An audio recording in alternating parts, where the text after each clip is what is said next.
As you just heard there, the New York Times is reporting hundreds of U.S. commandos have arrived in the Middle East, joining thousands of Marines and Army paratroopers for a mission that still remains largely undefined.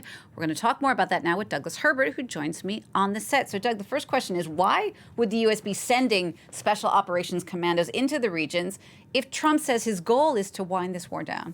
Well, the most honest answer is we do not know. We do not know what their mission is, and likely many of them do not know yet. It has not been specified. But you're absolutely right. You know, we've been bandying about the number that right now there's upwards of 50,000 American troops throughout the region. They're on ships, at sea, they're at bases on the ground. They're dispersed, and that's about 10,000 more than you would usually have deployed in the region, at least deployed before this war against Iran.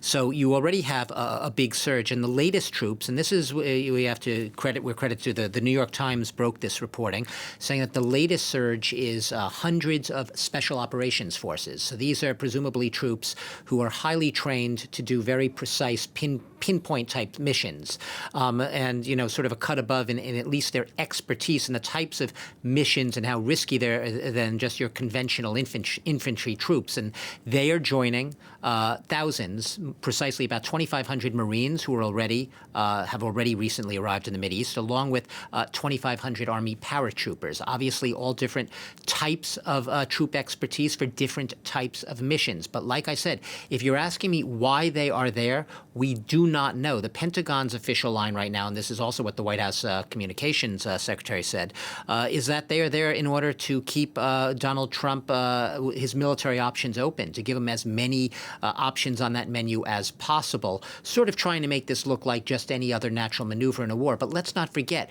it is a bit eyebrow-raising to the extent that they're surging. There's this escalation. You said escalation versus exit. The escalation is coming at a time and under the decision-making of a president who basically said last June, you might remember, that Iran's nuclear infrastructure had been, quote, obliterated. So presumably they had no more nuclear weapons.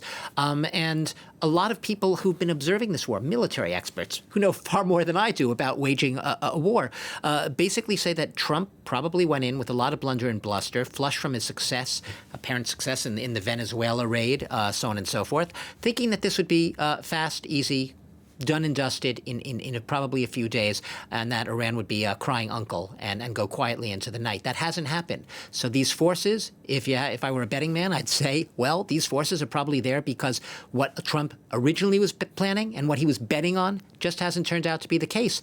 And now he suddenly is desperate, to find that off-ramp, and he needs to be able to find a way to do that as quickly, sooner rather than later. So does that mean these forces could be preparing for this ground offensive that Washington keeps publicly saying it wants to avoid? Yeah, look, if there were a ground invasion right now, let's be clear, it would not be on the scale of ground forces on the boots on the ground. It would not be on the scale of, say, what we saw way back in Iraq in 2003, when you had upwards, in various phases of 250,000 troops. I'd said earlier that the total number of troops right now deployed, U.S. troops throughout the whole region, dispersed on ships and bases, is 50,000.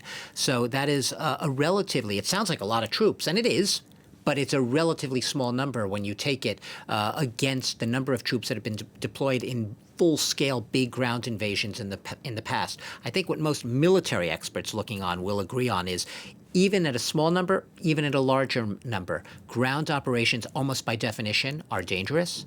They are risky.